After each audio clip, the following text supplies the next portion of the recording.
Assalamualaikum warahmatullahi wabarakatuh. Perkenalkan, nama saya Dinda Ananda Saza dengan NIM 2305344. Di sini saya akan melakukan presentasi mengenai materi pertemuan 1, 2, dan pertemuan 3 mata kuliah Ekonomi Sumber Daya Manusia. Baiklah, langsung saja kita masuk pada penjelasan materi pertemuan 1. Nah, di pertemuan 1 ini materinya yaitu adalah konsep pengangguran. Nah, yang pertama yaitu adanya pengangguran friksional. Pengangguran friksional itu sendiri adalah jenis pengangguran yang terjadi karena adanya proses penyesuaian atau perpindahan tenaga kerja dari satu pekerjaan ke pekerjaan lainnya. Pengangguran ini biasanya itu bersifat sementara dan terjadi karena seseorang sedang dalam tahap mencari pekerjaan yang lebih sesuai dengan kemampuan, minat, atau tingkat upah yang diharapkannya. Nah, misalnya, lulusan baru yang baru menyelesaikan pendidikannya seringkali membutuhkan waktu untuk mencari pekerjaan yang sesuai dengan bidang studinya. Selain itu, pekerjaan yang mengundurkan diri dari pekerjaan lainnya untuk mencari pekerjaan yang lebih baik juga dapat mengalami pengangguran friksional. Nah, jenis pengangguran ini tuh sebenarnya merupakan hal yang wajar dalam perekonomian karena menunjukkan adanya dinamika di pasar tenaga kerja, di mana pekerja berusaha menemukan pekerjaan yang paling sesuai dengan keterampilan dan kebutuhannya. Oleh sebab itu, pengangguran friksional ini biasanya tidak berlangsung lama, karena pada akhirnya tenaga kerja akan menemukan pekerjaan yang mereka inginkan. Nah, yang kedua yaitu adanya pengangguran struktural.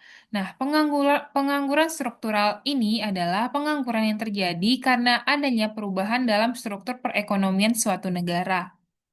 Perubahan ini itu dapat disebabkan oleh perkembangan teknologi, perubahan pola produksi, atau pergeseran kebutuhan pasar tenaga kerja. Nah, akibat dari perubahan tersebutlah, keterampilan yang dimiliki oleh sebagian tenaga kerja menjadi tidak lagi sesuai dengan jenis pekerjaan yang tersedia. Misalnya, perkembangan teknologi yang semakin maju membuat banyak pekerjaan yang sebelumnya dilakukan secara manual digantikan oleh mesin atau sistem otomatis. Hal ini menyebabkan sebagian tenaga kerja kehilangan pekerjaannya karena keterampilannya tidak lagi dibutuhkan oleh perusahaan. Contoh lainnya seperti ketika suatu daerah yang sebelumnya bergantung pada sektor pertanian atau industri tertentu mengalami perubahan ke sektor lain, sehingga tenaga kerja yang ada harus memiliki keterampilan baru agar dapat tetap bekerja.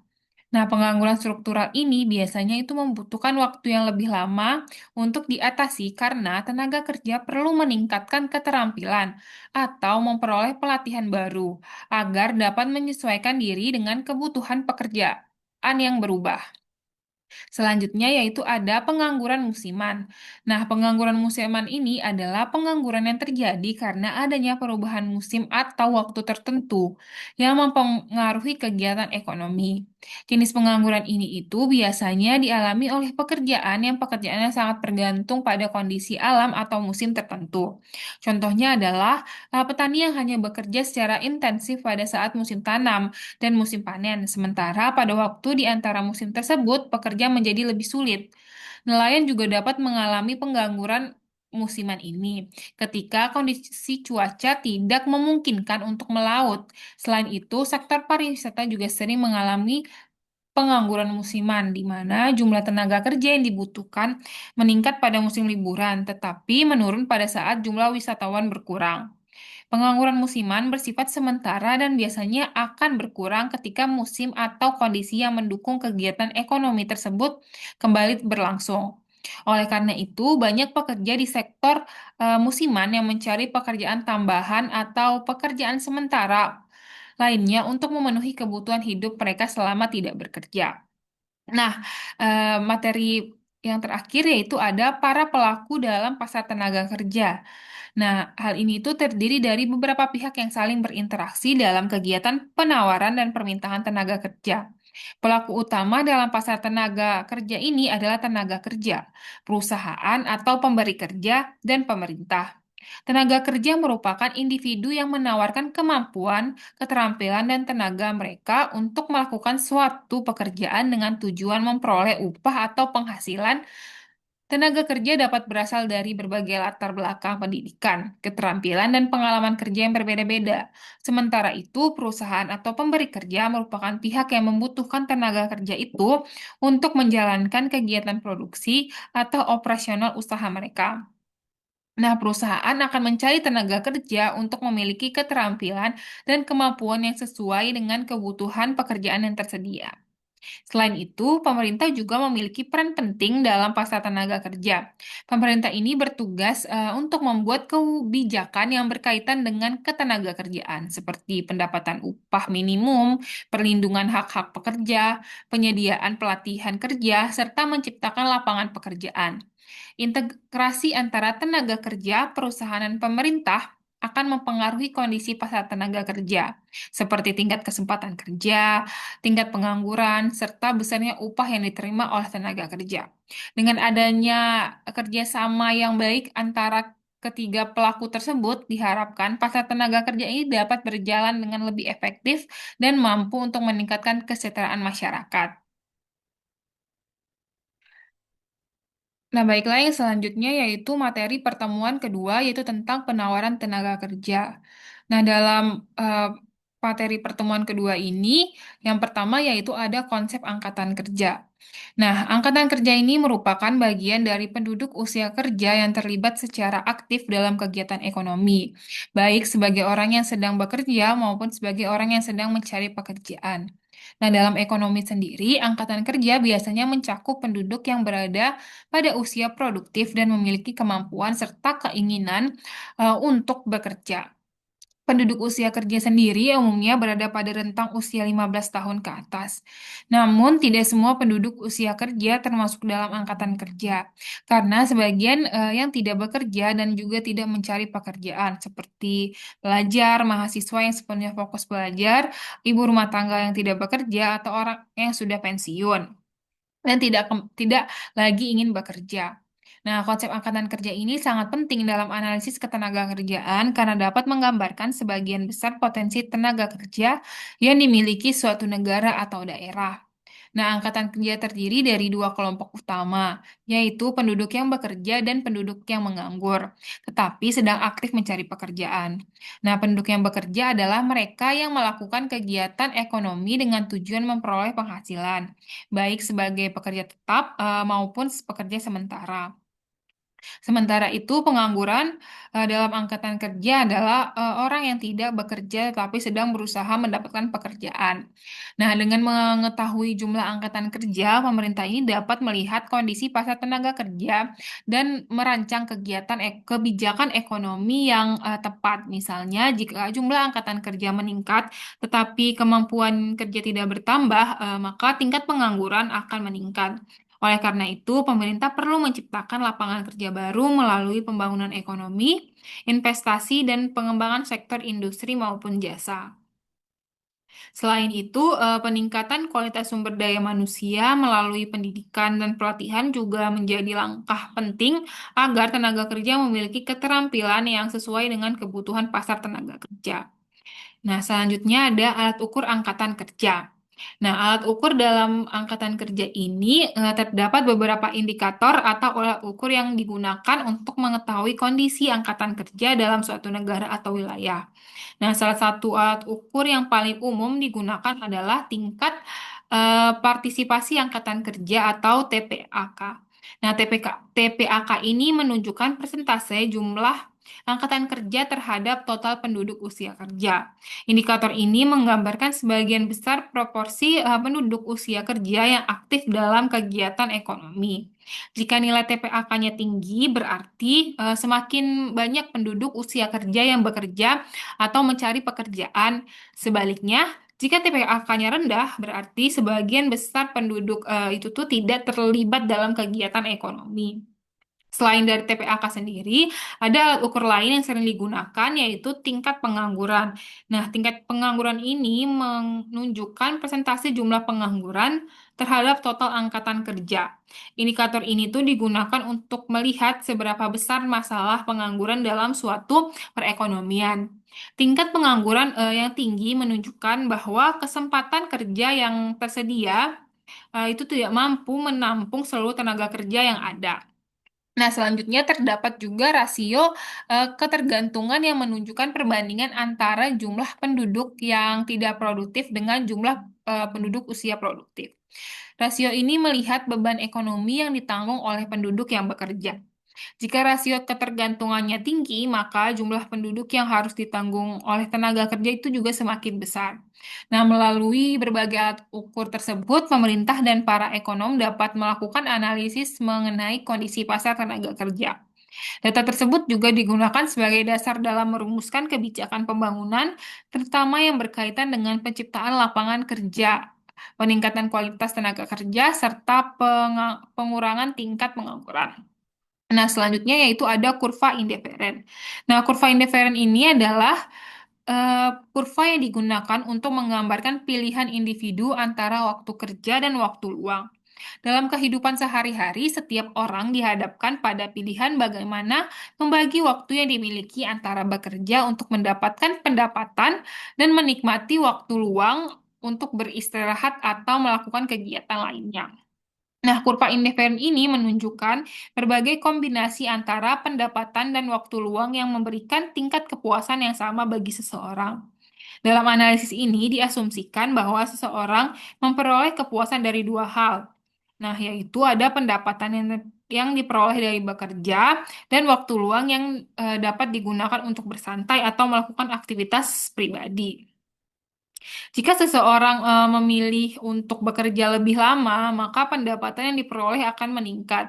Tetapi waktu luang yang dimilikinya juga pasti ikut berkurang.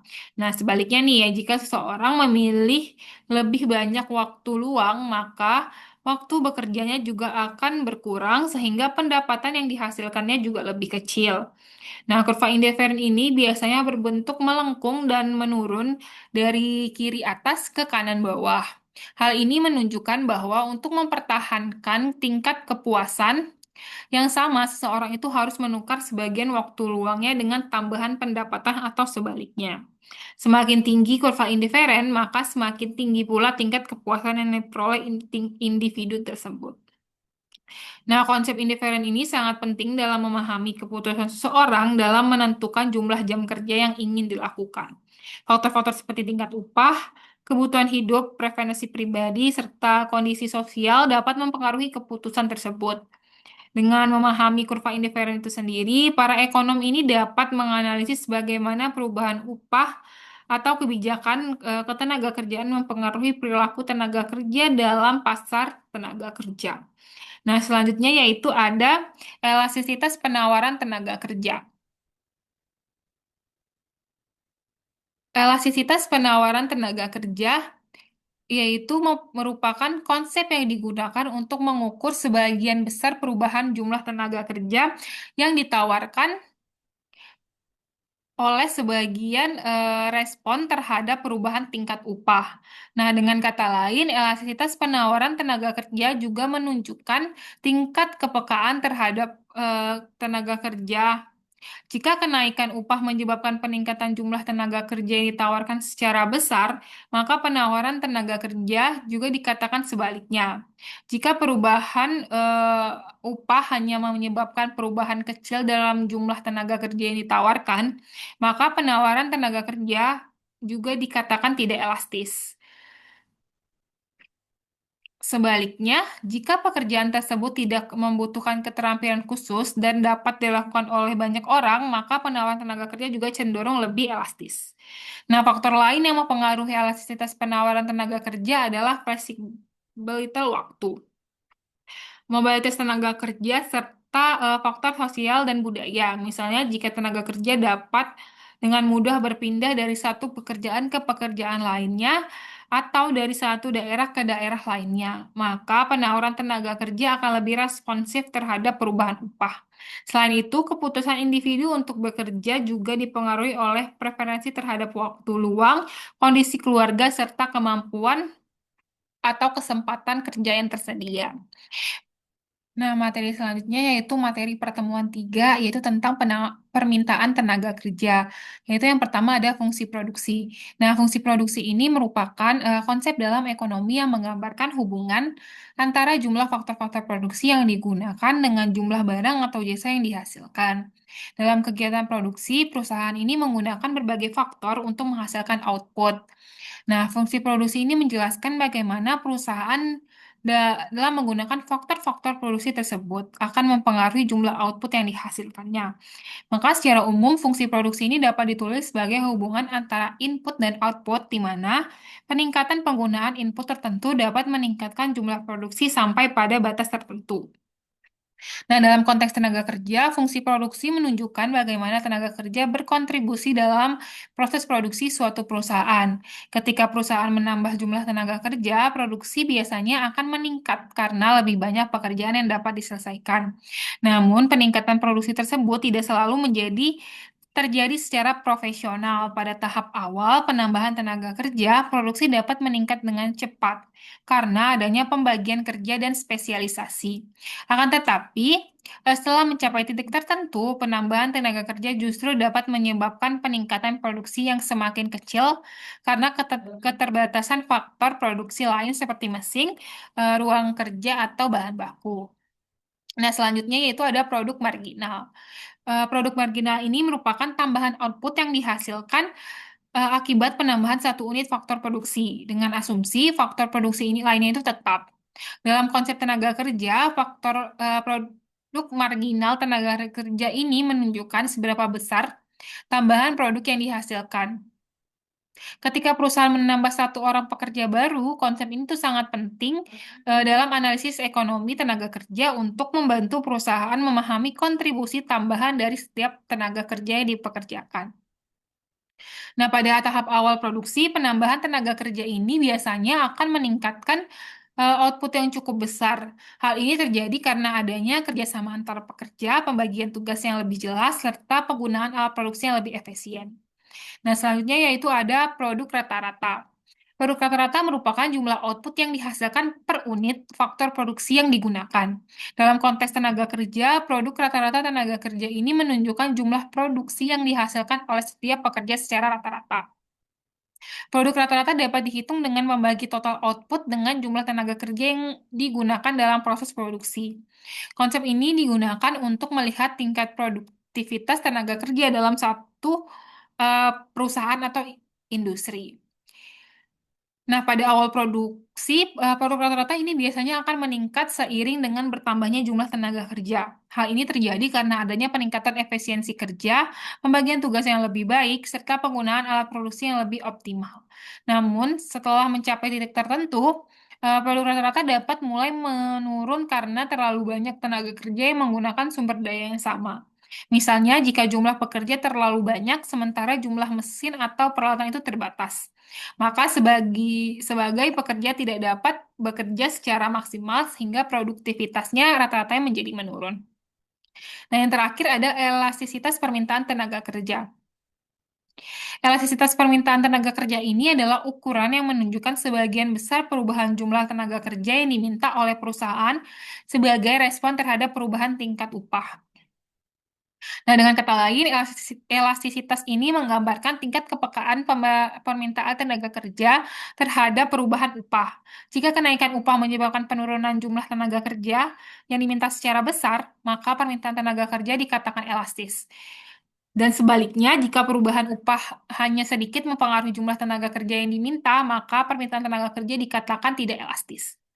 Sekian presentasi materi pertemuan 1, 2, dan 3 dari mata kuliah Ekonomi Sumber Daya Manusia yang dapat saya sampaikan. Selanjutnya, ada pun perintah tugas selanjutnya yaitu